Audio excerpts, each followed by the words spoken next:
aulas de los colegios e institutos. Los va a dar mi compañero Javier. Luego tendremos una pequeña pausita de 15 minutos y a las 3:30 en punto vamos a conectar con el live stream, que va a ser un webinar donde vamos a conectar con todos los participantes de toda Europa, y esto va a ser la parte en inglés.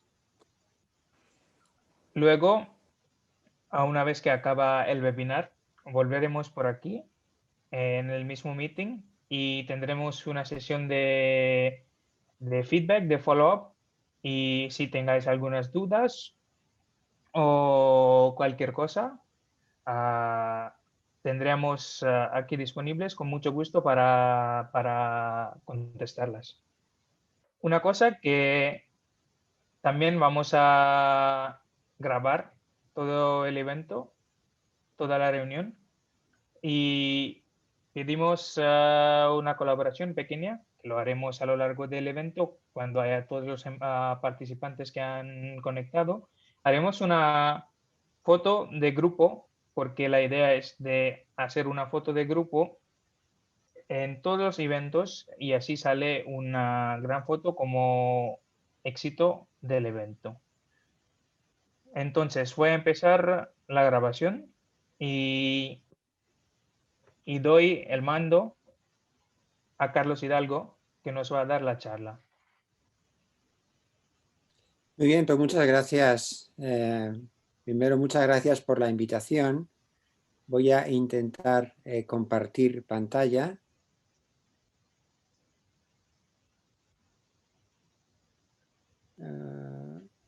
Está compartiendo pantalla. ¿Veis la presentación? Sí, sí, sabe. ¿Veis la presentación ahora, no? Está ahora cargando. Se queda en negro. Tal vez esta es una segunda pantalla, tal vez. No. Me refiero, ahora mismo esta pantalla sí la estamos viendo, pero no cuando lo he puesto en modo presentación. A ver, voy a volver a intentarlo. Compartir.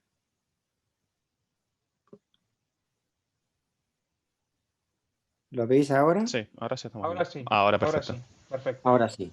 Perfecto. Bueno, pues muchas gracias primero a los organizadores de esta sesión por invitarme a dar esta charla de inicio, en la cual mi intención es hablar de ciencia para la sociedad y de grandes desafíos en un horizonte lejano pero cercano, 2050, donde va a aparecer obviamente la fusión nuclear. Creo que si nos dirigimos a un público joven, a estudiantes, una primera pregunta pertinente es reflexionar sobre lo que no sabíamos a principios del siglo XX. Y realmente uno se sorprende de que a principios del siglo XX no sabíamos que los continentes se movían. No sabíamos cuál era la energía que mantenía vivas las estrellas. No conocíamos los códigos genéticos, ni siquiera éramos conscientes al principio del siglo XX de la fragilidad del entorno, de la naturaleza. Y realmente es fascinante explicar a las nuevas generaciones lo que se ha alcanzado de conocimiento en el último siglo. Y aquí muestro el Sol, porque evidentemente uno de los grandes sucesos ha sido descubrir la energía que mueve las estrellas, que mantiene vivo al universo. Pero también yo creo que es muy pedagógico recordar a los estudiantes que a principios de nuestro siglo XXI el ser humano sigue soñando con el conocimiento. Realmente el soñar y moldear el futuro durante los últimos siglos, moldear el futuro con la alianza científica tecnológica ha cambiado la sociedad Y quizás si hablamos de soñar es bueno recordar a grandes personajes de la historia, y posiblemente uno de mis favoritos es el gran Leonardo, artista de referencia del Renacimiento, tecnólogo, inventor. Leonardo da Vinci, que tuvo un gran sueño en su larga vida, y su sueño y su gran ambición era volar. Y posiblemente muchos recuerdan esos dibujos, esos diseños de hombres voladores que diseñó el gran Leonardo durante su vida en el Renacimiento.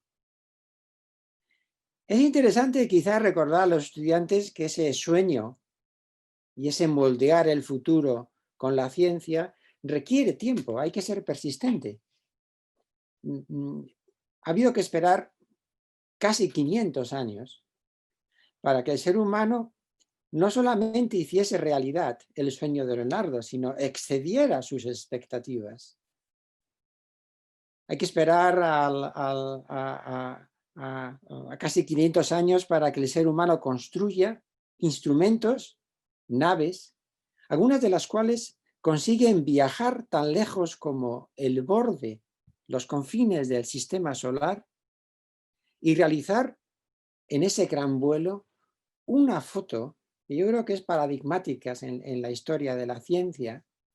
Es esa foto del Voyager a 6.000 kilómetros, 6.000 millones de kilómetros de distancia de la Tierra, en la que nuestro planeta aparece como un punto débil dentro de una inmensidad vacía, que nos recuerda a nuestra fragilidad y nos recuerda que los sueños se pueden hacer realidad, que podemos moldear el futuro con la alianza científica tecnológica. Pero es importante recordar a los estudiantes que para hacer esos sueños realidad hace falta ser persistente, que históricamente los desarrollos científicos han tenido lugar en escalas temporales muy grandes. Desde Leonardo, su sueño para volar, hasta la fotografía del Voyager pasan casi 500 años. La situación hoy ha cambiado drásticamente y hoy el ritmo temporal para conseguir innovación se ha visto acelerado drásticamente. Ciertamente es muy difícil predecir el futuro, pero en base al conocimiento actual, a lo que sabemos y a lo que no sabemos, uno puede trazar caminos que sucederán en los próximos, no ya siglos, sino decenas de años, haciendo uso de la ciencia y la tecnología. Y yo creo que aquí el mensaje es recordar que el ser humano siempre imagina y que la mejor manera de moldear el futuro es haciendo uso del método científico. Y aquí llegamos a esta reflexión sobre ciencia para la sociedad, ahora ya mirando en un horizonte cercano y lejano, 2050, donde creo que puede ser muy pedagógico recordar a los estudiantes que el método científico se basa en la observación, que ese método científico involucra dos pilares que están fuertemente conectados.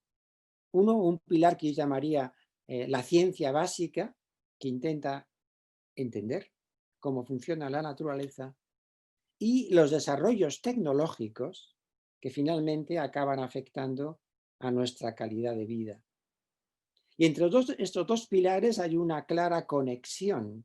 Son dos pilares fuertemente interconectados, porque el conocimiento genera desarrollos tecnológicos y esos desarrollos pueden a su vez hacernos mejorar en el entendimiento de la naturaleza al disponer de instrumentos más sofisticados de observación.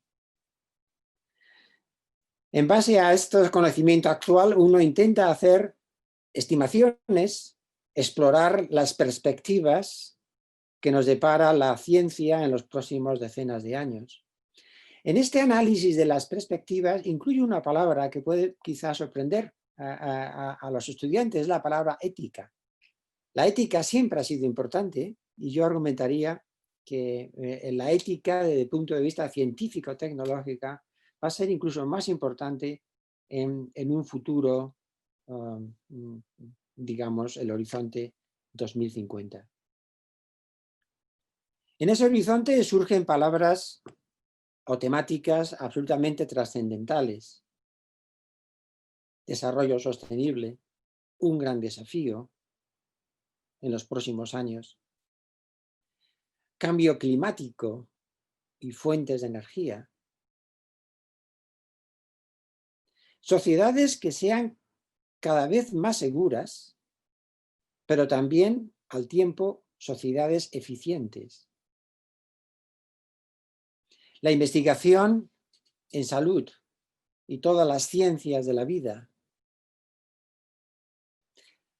La inteligencia artificial y todas las consecuencias sociales, económicas.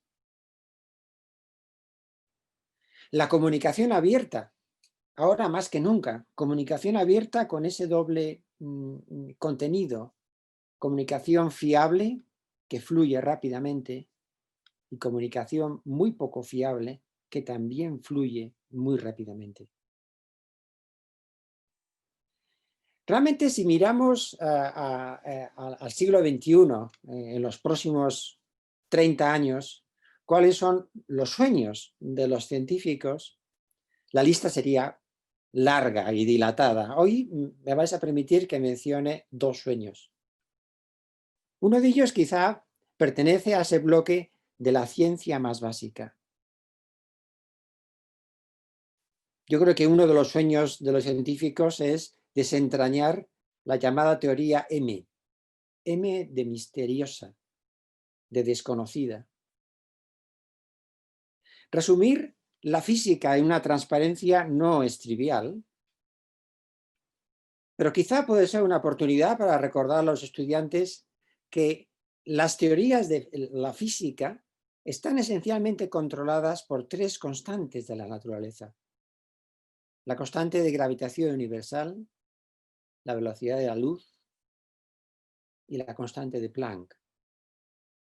Y si representamos en un espacio tridimensional esas tres constantes, la constante G, gravitación, la constante H, mecánica cuántica, y 1 partido por C, relatividad, podemos construir un cubo donde los diferentes vértices corresponden a diferentes valores de las tres constantes G, H y 1 partido por C. Y en función de los vértices de este cubo, tenemos diferentes teorías de la física.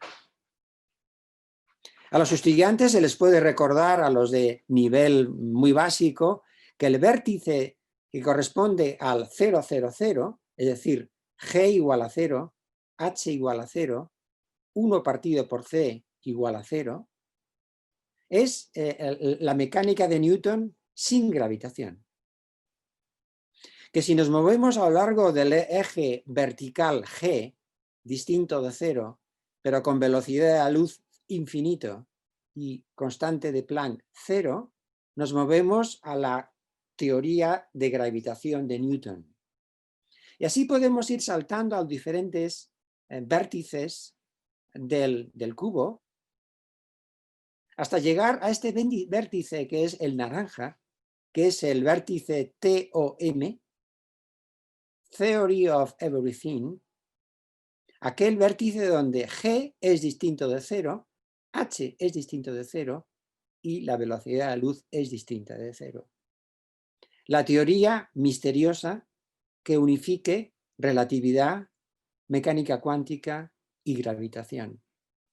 La teoría que hoy en día no conocemos. La teoría M, que soñamos con conocer en los próximos años.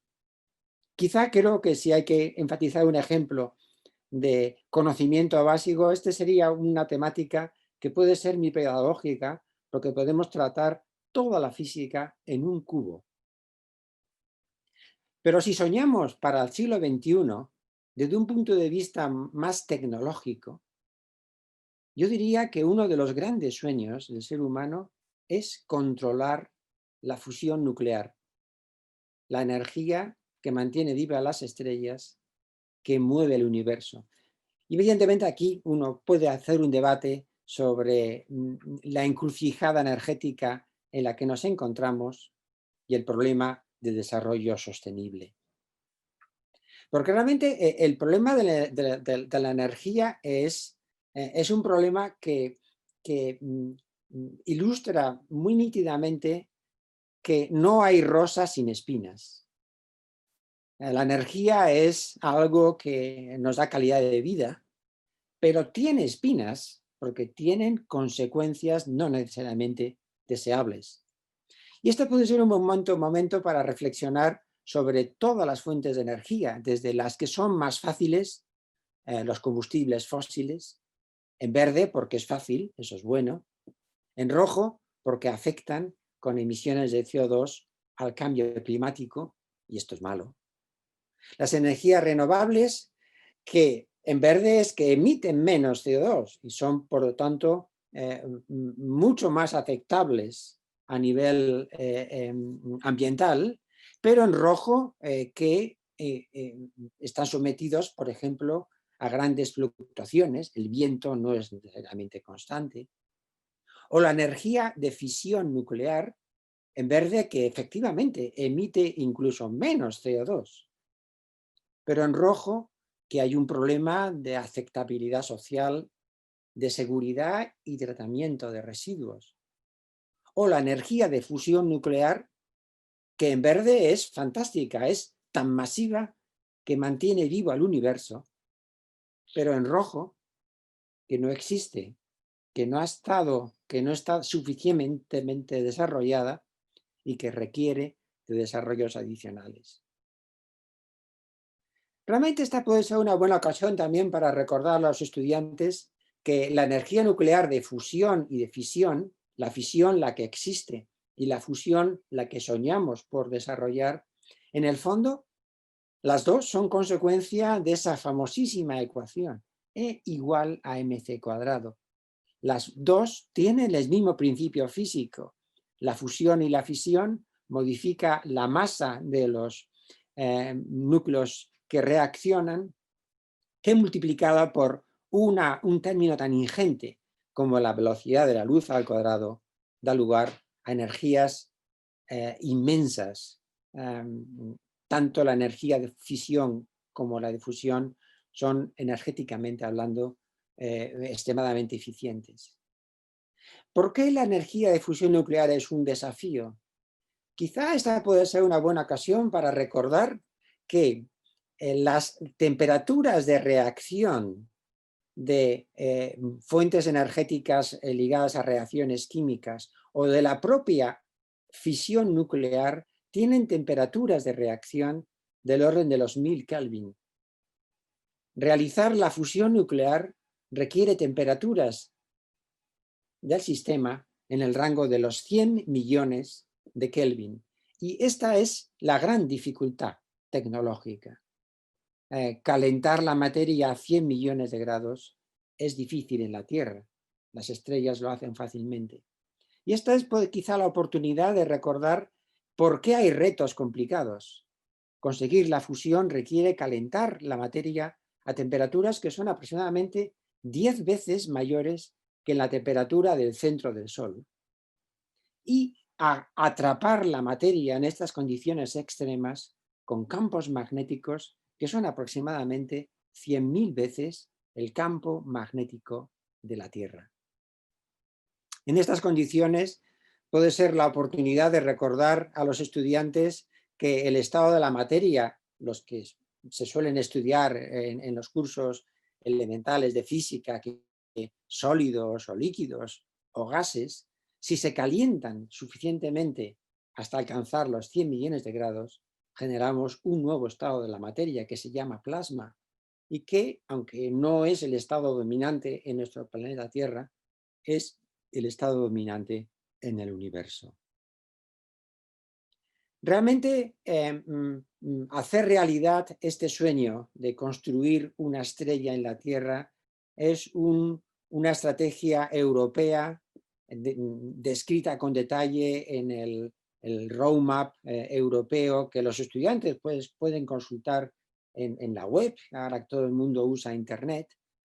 Ese gran sueño científico-tecnológico involucra la construcción de sistemas complejos y posiblemente el proyecto que sería razonable mencionar en este momento es el gran proyecto ITER en fase de construcción en Europa y que es uno de los pilares esenciales de la estrategia europea hacia la fusión nuclear.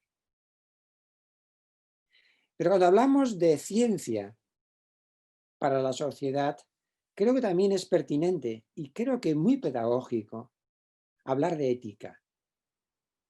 Porque la ciencia no es neutra éticamente. Si hablamos del sueño de conocer la teoría M de misteriosa, la teoría que unifica gravitación, relatividad, mecánica cuántica, posiblemente hablaríamos de una teoría casi neutra desde el punto de vista ético. Pero si hablamos de fuentes de energía y de opciones energéticas, entramos en un terreno donde la ética es extremadamente importante. Hablamos de desarrollos tecnológicos que tienen un fuerte impacto de ganancia para la sociedad, pero también genera vulnerabilidad. Hablamos de comunicación abierta, esencial para tener ciudadanos críticos que son los que mantienen las sociedades abiertas democráticas. En fin, creo que es una temática que en algún momento tiene que ser debatida a nivel pedagógico entre profesores y estudiantes a todos los niveles. Ciencia y ética para la sociedad, grandes desafíos en los años venideros y sin duda la fusión nuclear, uno de esos grandes sueños que mediante el método científico estamos usando a día de hoy para moldear el futuro. Pues muchas gracias. Con esto acabo mi reflexión en esta charla de introducción. Muchísimas gracias, Carlos, por la gran introducción. La verdad es que sí, son los momentos de reflexionar más. Y hoy, porque si no, mañana, ¿no? En estas condiciones voy pasando el mando a Javier, que está con nosotros de Sevilla, y él va a llevar la sesión de la educación y va a pasar materiales. He visto que hay un participante nuevo que ha conectado, ya lo voy repitiendo, que estamos grabando esta sesión y luego si hay dudas, tendríamos una sesión al finales del evento a las 4:30 para resolver las dudas y para una interacción más libre. Javi, adelante, por favor. Muchas gracias. Bueno, ante todo, dar las gracias a Carlos Hidalgo por habernos permitido usar su tiempo y a todos los participantes por haber venido. Yo lo que voy a dar es una pequeña presentación sobre el material de clase que se os va a presentar a vosotros los profesores. Esta presentación lo que os va a dar es una visión general sobre qué es lo que estamos construyendo, este material de clase, y cuál es la estructura elegida para ello. El objetivo de hoy es mostrar los beneficios de enseñar la fusión nuclear en institutos y queremos que vosotros los profesores tengáis los mejores materiales para ello. Ahora. Bien, la primera pregunta que nos tenemos que hacer es ¿por qué enseñar la fusión nuclear y por qué ahora? ¿Por qué a los chavales de instituto? Bueno, pues respecto a lo primero, la fusión nuclear es un tema totalmente interdisciplinar. Combina casi todos los ámbitos de la física y de la ingeniería, desde la ingeniería mecánica a la electrónica, desde la física de partículas a la mecánica clásica. Con esto conseguimos que la fusión pueda relacionarse con la mayoría del plan de estudios científico-técnico física atómica, electricidad, magnetismo, ondas, materiales, mecánica. Por lo tanto, la fusión podemos utilizarla para ilustrar todos estos conceptos y hacer que temas que puedan parecer un poco más abstractos de primera sean tangibles y reales. ¿Pero por qué para chicos y chicas de instituto? Pues desde FuseNet pensamos firmemente que el amor por la ciencia y por la ingeniería empieza en los institutos. Es en esta edad en cuando uno empieza a construir su personalidad. Y si no se actúa desde un principio, es difícil mantener ese amor por la ciencia y la tecnología a posteriori. Además, enseñar a los estudiantes de ahora los increíbles retos científicos e ingenieriles que se están llevando a cabo puede inspirarles a convertirse en la próxima generación de ingenieros y científicos. Es importante que borremos este tópico tan extendido de que un científico es una persona rarita, una rata de biblioteca que se pasa pegado a un libro 24/7. Eso es una mentira en la cual, en mi opinión, ha hecho mucho daño Big Bang Theory, pero bueno. La ciencia la hace gente curiosa, gente que va por el mundo y se pregunta el porqué de las cosas. Un científico no es más que un niño grande, pero que sabe integrar. Una vez hemos respondido estas preguntas, pasemos ahora a la estructura de esta sesión. ¿Qué es lo que vamos a ver hoy? Primero, una visión general de los materiales. Supongo que se está viendo el puntero. Voy a ponerlo por si acaso. Sí. Lo primero es una visión general de los materiales con la estructura que van a seguir y los materiales seleccionados. Seguiremos con una serie de enlaces de interés y de todo esto tendréis una serie de lecciones, de capítulos totalmente listos para usar, divididos en 5 capítulos. Es importante destacar que a día de hoy el material no está totalmente determinado. Esto es así porque queremos vuestra opinión. No tiene sentido que hagamos un material sin tener en cuenta la opinión de los profesores que van a utilizarlo. Es por ello que más adelante os pediremos vuestra opinión y la tendremos muy, muy en cuenta. Bien. Los referidos a la estructura del temario, como ya decía, van a seguir una serie de lecciones o capítulos, empezando por el capítulo 1, hablando sobre conceptos básicos sobre fusión nuclear. Este es un capítulo introductorio en el cual se explica primero la relevancia de la fusión, qué son las reacciones nucleares y cómo se comporta una partícula cargada en un campo magnético. Como decía, este es un capítulo totalmente introductorio. Entonces nos servirá para nivelar, para hacer una tabula rasa en el conocimiento de todos los estudiantes. Si por un lado tenemos chicos o chicas que hayan ya dado todas estas materias, pues perfecto, capítulo de refresco especial ahora después del verano. O si en caso contrario no han dado ninguna de estas materias, pues nos servirá para sembrar esa pequeña base y que puedan seguir entendiendo el resto de capítulos. El capítulo 2 es el capítulo sobre historia de la fusión. Hablará sobre, primero, el reactor de fusión más importante del sistema solar, el Sol, y después habla sobre los intentos que ha habido en la Tierra, empezando a mediados del siglo pasado hasta llegar a nuestros días con el proyecto ITER. El capítulo 3, con tecnologías de fusión, entra más a fondo sobre los diferentes tipos de reactor de fusión que hay y las partes que lo componen. De esta manera se hablarán de los reactores, sobre las cámaras de vacío que lo componen, las técnicas para calentar el plasma, la refrigeración de los electroimanes, etc. Capítulo 4 habla sobre los materiales de fusión. Las condiciones, como ya hablaba Carlos Hidalgo antes, dentro de un reactor de fusión son como mínimo desagradables. Temperaturas altísimas, ultra alto vacío. En este capítulo hablamos sobre los retos que esto supone y los materiales que pueden hacerle de frente. El capítulo 5 sirve para contextualizar la fusión, concretamente en el sistema energético. Habla primero sobre las condiciones que tenemos ahora de un sistema muy carbonizado, muy basado en carbón, en gas, en petróleo, para pasar a lo que esperemos que sea el sistema del futuro, un sistema más verde. Y dentro de este sistema, la cabida que tendrá la fusión nuclear. Es importante destacar que cada uno de estos capítulos es totalmente independiente. Puede presentarse el capítulo 3 sin necesidad de haber visto los otros dos. O pueden juntarse, por ejemplo, el capítulo 2 con el 5, por poner un ejemplo, para dar pie a una lección un tanto más larga. Cada uno de estos capítulos tienen una serie de objetivos de aprendizaje, que es lo que esperamos que el alumno se le quede después de haber dado dicha lección. Por ejemplo, en lo referido al capítulo 1, este capítulo introductorio, se espera que una vez el estudiante lo ha dado, haya aprendido a comprender el vínculo entre el cambio climático y el problema energético, la diferencia entre fisión y fusión, que si algún día se dedica a este campo, va a tener que explicar muy a menudo, a componer las ecuaciones de reacción de fusión, ecuaciones sencillas, no estamos aquí intentando volvernos matemáticos, sino dos ideas muy claras. Explicar qué es el plasma y entender las bases del confinamiento magnético. Después, lo referido a la estructura general que va a tener este material, se compone de los siguientes elementos. El primero es un manual del profesor.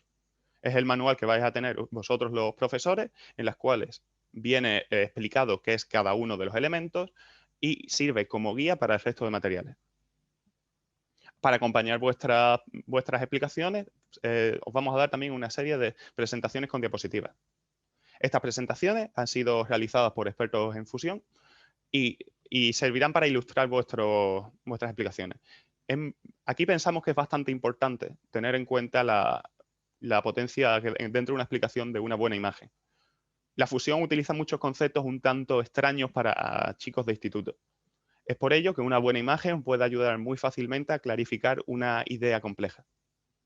Pasando a lo que van a tener los estudiantes, primero un libro de estudiantes, una suerte de libro de texto con lo típico, textos explicativos, figuras bastante clarificadoras y ejercicios. Esos ejercicios están totalmente integrados dentro del libro de estudiantes y vienen resueltos en el manual del profesor. Entrando un poquito más en el libro de estudiantes, cada uno de los capítulos va a seguir esta estructura. Primero, hablamos de los objetivos de aprendizaje de los que hablábamos antes, lo que tiene que quedarle claro al estudiante una vez se mire el tema. Seguimos con texto explicativo con ilustraciones, no más de 10 páginas por capítulo. Dentro de estas 10 páginas están incluidos los ejercicios. Esto hace que este libro de texto del estudiante sea un libro muy pequeñito, apenas 50 páginas. Finalmente, al final de cada capítulo va a haber una sección de otras lecturas. Links recomendados, libros, películas, series, cualquier cosa para aquellas mentes curiosas que quieran aprender más del tema. Pasemos ahora a hablar del manual del profesor. Esto es muy sencillo. El manual comprende los siguientes elementos. Los objetivos de aprendizaje siempre están ahí para que queden bien claros, seguidos de una lista de conceptos utilizados, lista con conceptos físicos relacionados, la estructura de la propia lección, los enlaces interesantes y la solución para los ejercicios. Cada una de estas lecciones se estructura por aproximadamente una hora en total, de la cual unos 15-30 minutos se refieren a la propia introducción.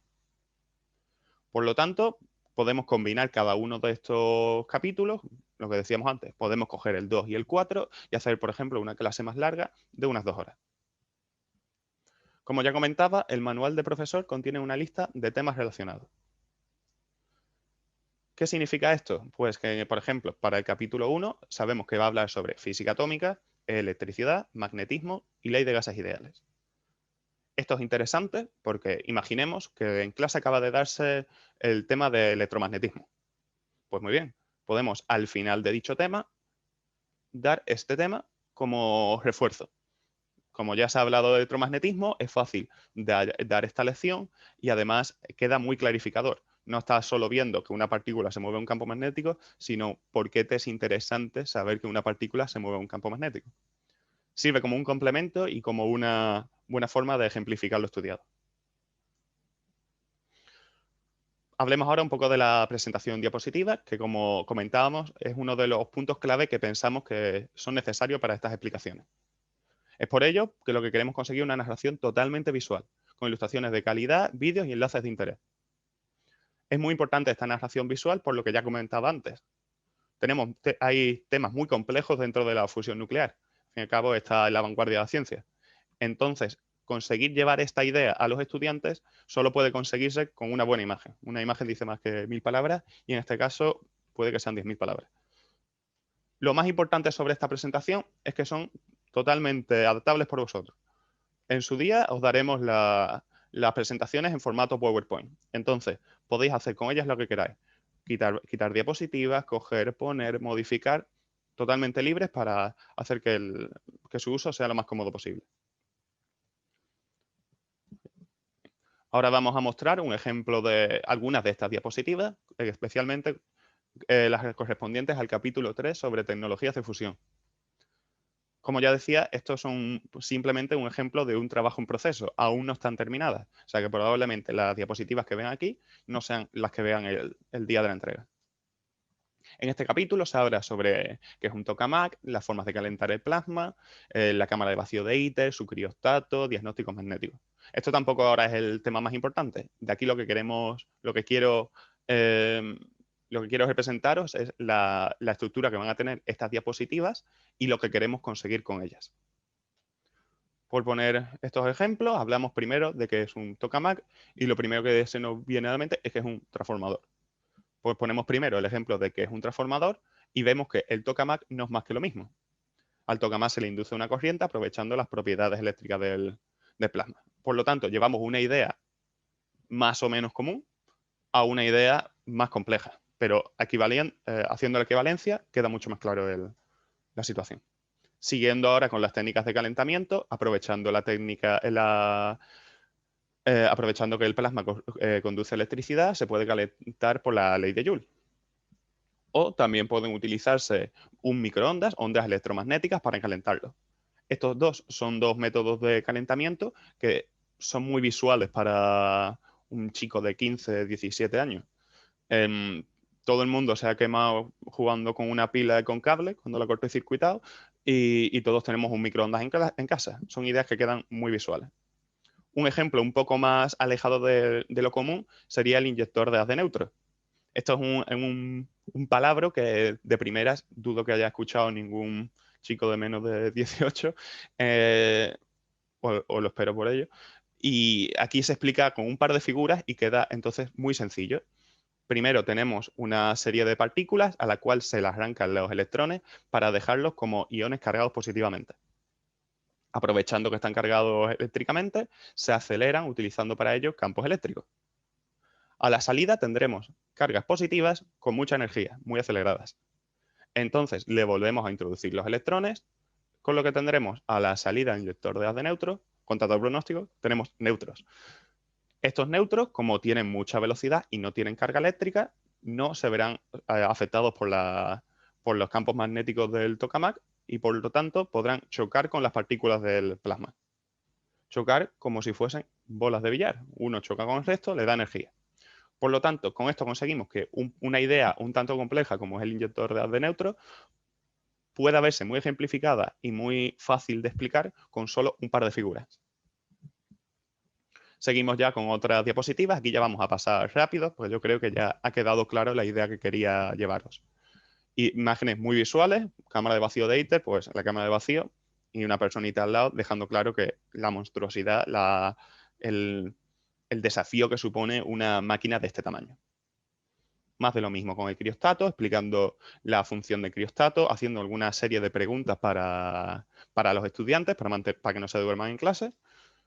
Y pasamos a hablar sobre métodos de medida y control, como diagnósticos del tokamak y maneras de medir las propiedades del plasma. Con esto yo creo que más o menos quedaba claro lo que quería decir. Son imágenes, son diapositivas muy visuales, poco texto, sin apenas ecuaciones. No queremos salir como con un doctorado, lo que queremos es que queden 3 ideas muy claras y que se les quede bien metidas en la cabeza. Que vea que todo tiene una funcionalidad y que no estamos haciendo números por hacerlo. Pasando ahora al libro de estudiantes, cada uno de los capítulos va a incluir, como ya decíamos, texto con ilustraciones, link de interés e información extra. Concretamente, para el capítulo 1, este se estructura de la siguiente manera. Primero, los objetivos de aprendizaje. Estos siempre están aquí. El problema de energía, reacciones nucleares, plasma, el cuarto estado de materia, y acabamos con partículas cargadas en campos magnéticos. Y por último, el apartado de información extra. Dentro de cada una de estas zonas tendremos ya los ejercicios de los que hablábamos antes. Hablando de ejercicios, estos ejercicios están aquí para afianzar los conocimientos. Puedes dar la clase, pero siempre queda algo bailando. Y cuando haces el ejercicio es cuando se te queda. Un ejemplo de esto es en el capítulo 2 sobre historia de fusión, donde tenemos un ejercicio muy sencillito. Simplemente hablamos de que en el Sol se produce fusión de protones para dar helio y nos dan la ecuación de equivalencia de energía y masa de Einstein. Pues muy fácil, vemos el defecto másico y de aquí sacamos la energía. Puede parecer un ejercicio muy tonto, pero por experiencia tengo una prima pequeña que está estudiando bachillerato y la he estado usando de conejillo de indias para esta presentación. Y una cosa que a ella le chocaba de primeras, pues eran, por ejemplo, las unidades un poco extrañas que no está acostumbrada, números un tanto agresivos, 10 elevado a menos 27, 10 elevado a 8, son cifras que no está acostumbrado a un chico o una chica de instituto. Pero un ejercicio tan sencillote, solo hacer el defecto de masa y meterlo en esta ecuación, hace que la idea quede muy clara en muy poco tiempo. Con esto hace que se animen y acaban entrando más. Bien, pasando a los links estos de interés de los que hablábamos, aquí tenemos una suerte de algunos de ellos que pasan por todo tipo de link, pasando desde un juego, películas, ejercicios, aplicaciones, más clases o libros así un poco ya más serios. Por poner algunos de los ejemplos, a ver que encuentre la pestaña. Sí. Aquí tenemos por un lado el juego de arriba del todo, que es una versión del 2048, no sé si lo conocéis, es un juego que consiste en ir uniendo casillas, que normalmente son potencias de 2 hasta llegar a 2048. Pues este es similar, pero con la reacción de fusión. El juego es muy tonto, pero hace que se te vayan quedando las reacciones que son factibles para fusionar y tal. De nuevo, a mi conejillo de Indias, también conocido como mi prima, le he enviado esto y me ha enviado varias capturas de pantalla diciendo cómo había quedado. O sea que va cogiendo forma y le gusta. Otro ejemplo sería el libro, es un libro más serio, ya hablando sobre ITER, y de aquí se espera un poquito más de chicha, un poco más complejo. Volviendo a la presentación. Uy, vaya. Magia del directo. Vale, perfecto. Bien. Y todo este material va a estar en la página web de FuseNet, dentro de la parte de Education Materials. Esto se colgará dentro de unos meses, por lo tanto, no hace falta que estéis cargando la página buscando cuándo está, porque os avisaremos vía mail. Como no, al igual que todo el material que hemos enviado hasta ahora, todas las presentaciones y todo, va a estar todo en español. Y además, es completamente gratuito. Antes de acabar, un pequeño easter egg, que viene siendo que ITER ha puesto gratis en su página web un modelo 3D del propio reactor. Si tenéis acceso a una impresora 3D, bien en el instituto, bien en casa o similares, pues podéis imprimir vuestro propio reactor de ITER y que sirve bastante para ejemplificar qué es cada una de las partes y tal. Personalmente, si yo tuviese una impresora 3D, ya me hubiese impreso un par. Entonces, pues parece muy bonito, muy bien montado y muy clarificador con todos los colores. Vale, para concluir, ¿qué hemos visto hoy? Primero, una visión general de la estructura y de la selección de materiales, además de algunos de los ejemplos de los links de información interesante. ¿Qué vais a tener vosotros? Pues una serie de lecciones totalmente listas para usar, estructurada en 5 capítulos sobre fusión nuclear. Pero, ¿qué queremos nosotros de vosotros? Lo primero, vuestra opinión. Vuestra opinión sobre el material de clase, una vez lo tengáis. Vuestra presentación ahora sobre qué es lo que queréis del material de clase, qué es lo que esperáis de él, qué es lo que os gustaría encontrar y también vuestra opinión sobre este propio evento. Esta es la primera edición del European Fusion Teacher Day y estamos esperando poder repetirlo el año que viene. Entonces, vuestra opinión y vuestras solicitudes de mejora son muy bienvenidas. Como no, lo que queremos es llevar la fusión a los institutos y esto pues viene de la mano de vosotros. Y como último punto, con todo esto lo que pretendemos es hacer crecer la comunidad internacional de fusión nuclear. Bien, muchas gracias. Así que si ahora alguien tiene alguna pregunta o similar, soy todo oídos.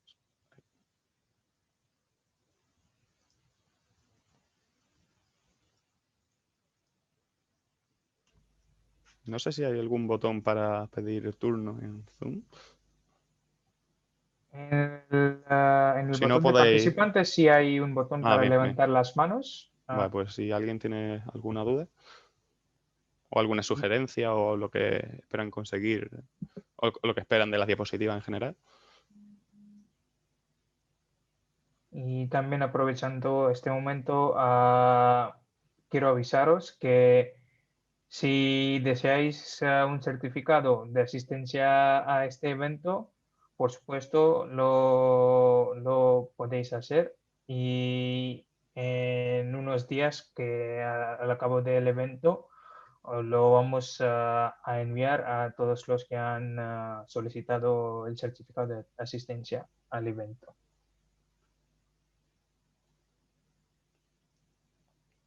Okay. Sí, Carlos. Carlos.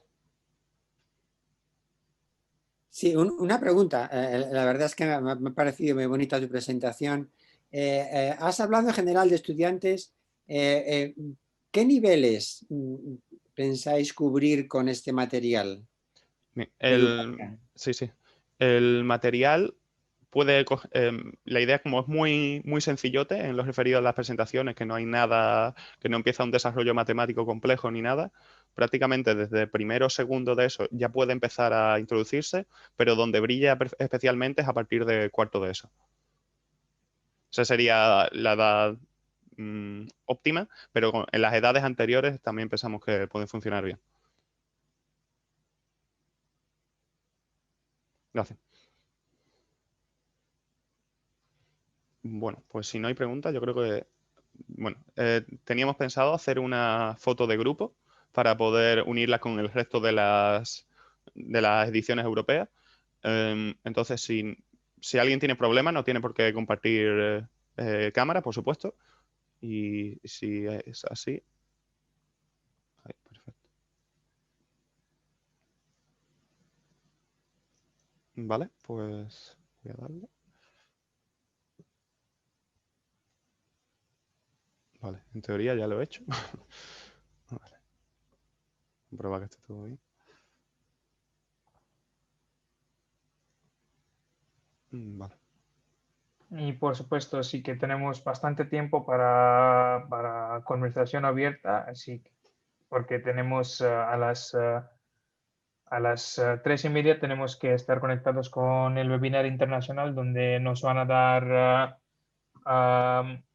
un paso más adelante con el evento, que también lo voy repitiendo el programa, que de las 3:30 hasta las 3:40 vamos a tener una pequeña sesión de bienvenidas a la sesión internacional que va a ser el webinar, y el Rod Divan, quien es uno de los miembros de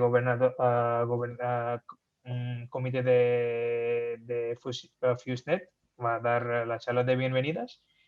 A las 3:40 conectaremos con Golem, que es un pequeño tokamak, está en Praga, en República Checa, y Wojtek Svoboda va a explicar cómo funciona y hasta va a hacer una muestra de descarga ahí en vivo. Es muy divertido usar porque hasta este tokamak se puede usar para hacer experimentos en manera totalmente remota, que lo hacemos durante nuestros estudios también algunos estudiantes.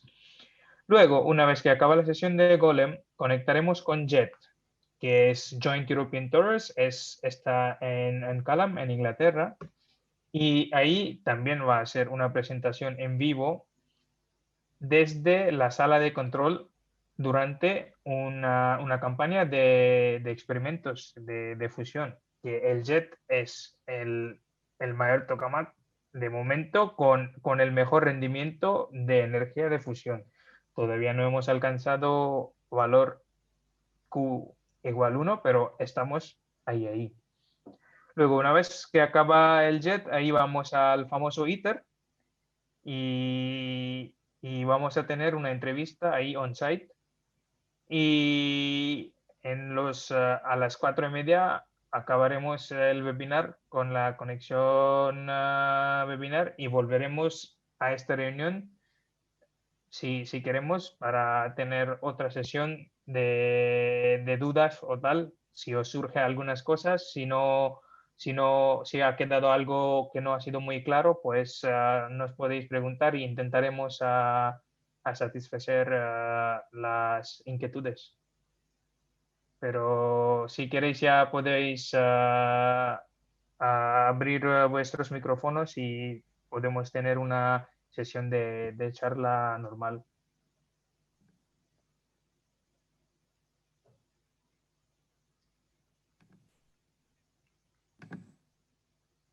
Sí, Pablo. Hola, bueno, la verdad es que me ha parecido muy interesante, me ha parecido que tenéis un objetivo extremadamente ambicioso, lo cual está bien, claro, porque cuanto más intenta uno conseguir, más puede acabar consiguiendo, aunque no llegue al total.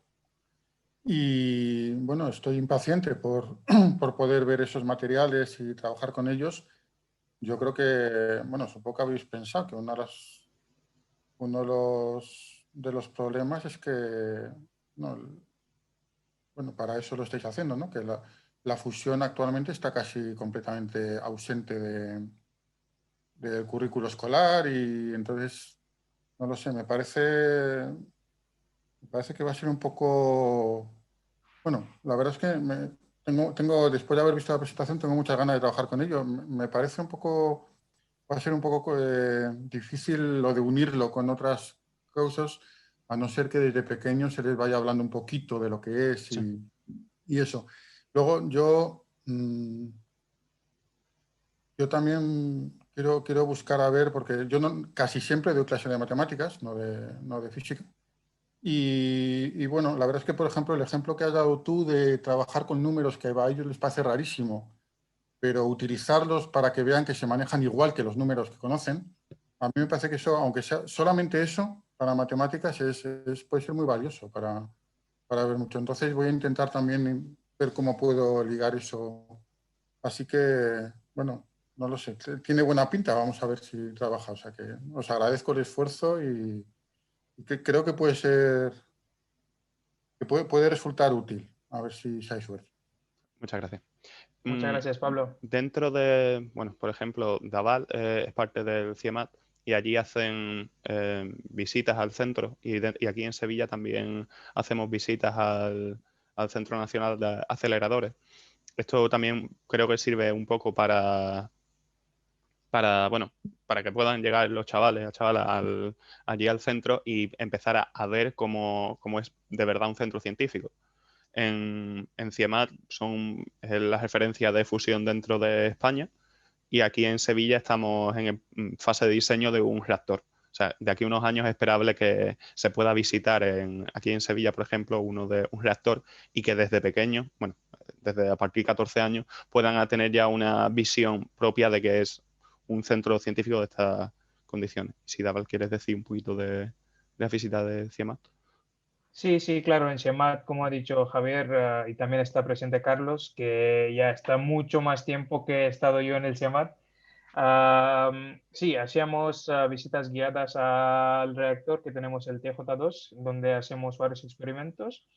Pero claro, debido ahora mismo a las situaciones extraordinarias de COVID, no es posible. Pero aprovechando de este problema, ya estamos preparando una visita virtual del reactor, que con una cámara 3D y tal vamos a grabar todo y la idea es luego que como hay ahora en varios museos y varios establecimientos, hay posibilidad de hacer una visita virtual a través de la página web. Pues esto también está en marcha y yo creo que ya a finales de octubre de este año, si no mitad de noviembre, ya tendríamos lista.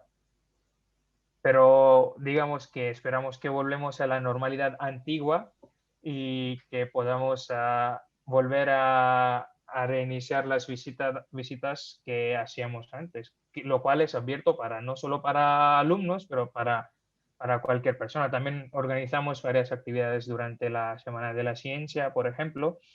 Y es verdad, sí, el discurso de ir metiendo, planteando el problema en general que tenemos, el problema energético, y luego a hablar de varias opciones, yo creo que es la hora de hacerlo. cuanto más pronto, si no luego al final acaba que pasa lo que siento yo, es mi propia opinión, no hablo por la comunidad, pero yo creo que he notado mucho que hay mucha gente que todavía no conoce qué es fusión en general. Pues es la hora, porque si ya vemos como proyectos como ITER, que es un esfuerzo, vamos, mundial, que ha colaborado hasta Rusia, Estados Unidos, India, China, Corea, Japón y la Unión Europea. Entonces, no es que hay algo que quieren saberlo por saber, es una cosa que ya también entendemos muy bien que va a ser el futuro del problema energético mundial, y cuanto más pronto los alumnos empiezan a conocer esto, mejor, porque la inquietud sirve para todo. De nuevo, es mi opinión.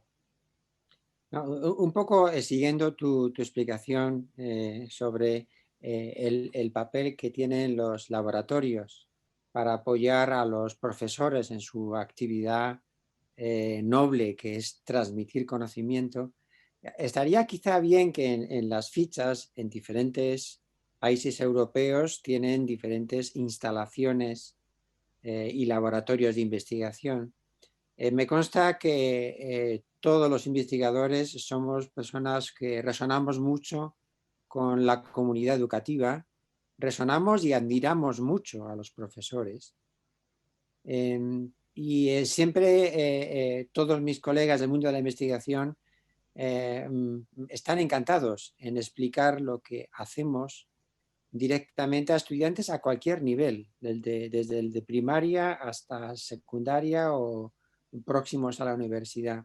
Entonces, a lo mejor estaría bien que en las fichas que se incluyeran links a instalaciones de investigación nacionales para complementar como una parte de las fichas de clase con una visita a un laboratorio. Mi experiencia aquí en CIEMAT es que cuando los estudiantes llegan y ven las cosas no virtualmente en la pantalla, sino la ven en el espacio real, salen muy impresionados. Y creo que los profesores deberíais de incluir esta opción en vuestras fichas docentes. Visitar laboratorios en las temáticas relacionadas, y os aseguro que los investigadores estaremos encantadísimos, siempre lo hemos estado, y además aprovecho la oportunidad para decir que los investigadores admiran y mucho a los docentes. Y así que contar con nosotros, y mi sugerencia es que a lo mejor en las fichas también podéis incluir estos links a los laboratorios que penséis que son, digamos, de referencia en las diferentes temáticas. Perfecto, lo apuntamos para añadirlo, me parece muy buena idea. Vamos, puedo hablar de experiencia propia. Cuando estaba en primer bachillerato visité concretamente el Centro Nacional de Aceleradores de aquí de Sevilla. Salí tan encantado que ahora mismo estoy haciendo el doctorado allí, o sea que ejemplo directo de lo que usted decía. Lo incluiremos.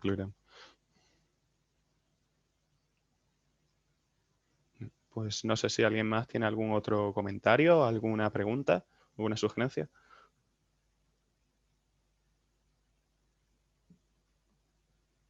Vale, perfecto. Pues entonces podemos ya pasar al descanso. No sé si me suelto algo. Bien, perfecto. Os recomiendo de primeras ya tener abierto el link de la sesión internacional, porque la sesión internacional empieza a las 3:30 en punto. En total hay unos 600 participantes en toda Europa, entonces pues es muy esperable de que empiecen en punto. Entonces, pues conociendo también cómo es Zoom, Internet y todo esto, mejor es tenerlo ya cuanto antes. Y recordar también que después de esto, como ya comentaba Daval, si hay una sesión de seguimiento, que cuando acabe la sesión internacional estaremos aquí por si tenéis alguna duda. También haremos un pequeño resumen de lo que hemos visto, por si algo no ha quedado claro. Y de nuevo, como siempre, estamos abiertos a sugerencias, preguntas, lo que sea, tanto ahora como por correo electrónico. Fenomenal. Pues nos conectaremos para coger silla. Eso es. Pues hasta ahora todo. Muchas gracias. Hasta ahora.